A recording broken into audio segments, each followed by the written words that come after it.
La façade de cet immeuble, situé en plein cœur de Kiev, a été soufflée. Un drone kamikaze a explosé juste devant le bâtiment.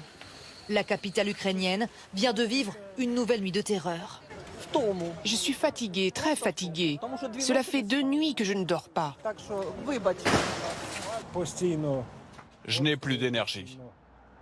Ça ne s'arrête jamais, les bombardements, les drones. Je n'en peux plus. Des habitants à bout de force qui survivent dans l'angoisse, comme cet homme qui diffuse en direct sur Internet cette frappe devant son garage.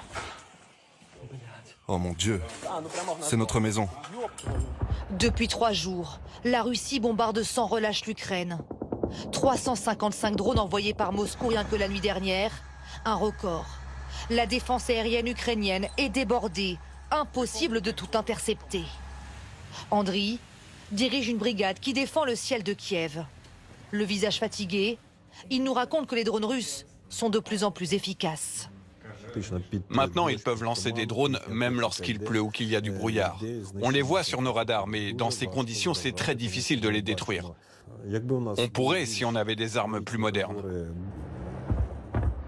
Les Ukrainiens manquent de matériel moderne et de munitions, mais ils font surtout face à la saturation de leur espace aérien.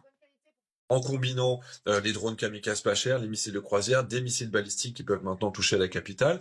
Et donc en accumulant tout ça avec différentes temporalités, ça fait que les Ukrainiens n'ont pas forcément le temps de recharger leur système de défense aérien.